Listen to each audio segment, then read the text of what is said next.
Welcome back to the channel. So we are live now. First of all, we have to talk about amalgamation.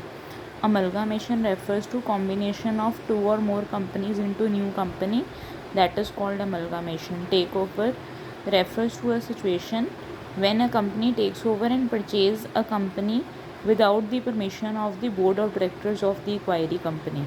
So when the without the permission of board of directors a company is acquired, मतलब एक company को ले लिया जाता है, उसे हम take over कहते हैं.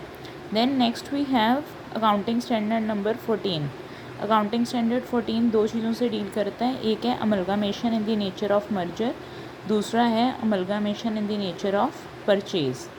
इसके साथ साथ जो नेक्स्ट हमने बात करनी है that is related to objectives of amalgamation merger या acquisition.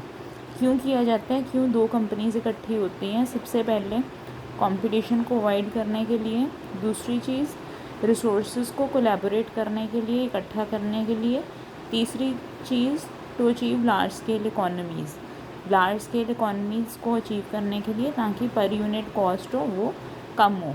Then next is purchase consideration. Purchase consideration का मतलब होता है aggregate of the shares and the securities issued in the form of cash or other assets by the transfer company to the shareholders of the transfer company. Purchase consideration का मतलब होता है aggregate. Aggregate मतलब कि sum total of shares and securities जो कि cash और asset की फॉर्म में दी जाती है ट्रांसफरी कंपनी की through to the transfer company.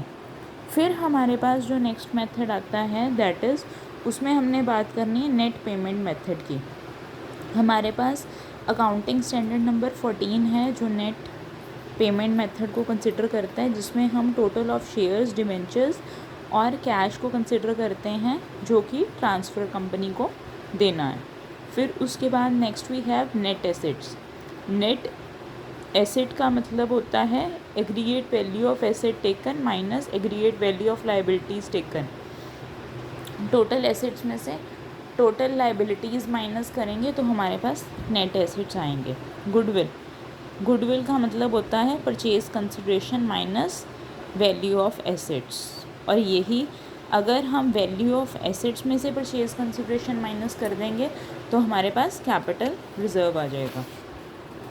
Next important thing, कोई भी कंपनी होती है उसकी इंटरनल रिकन्स्ट्रक्शन भी हो सकती है. मतलब इंटरनल रिकन्स्ट्रक्शन का मतलब है कि एग्जिस्टिंग कंपनी लिक्विडेट नहीं हुई, एग्जिस्टिंग कंपनी बंद नहीं हुई ना, और ना ही कोई नई कंपनी बनी है, पर करते क्या हैं, कैपिटल को रिड्यूस कर देते हैं.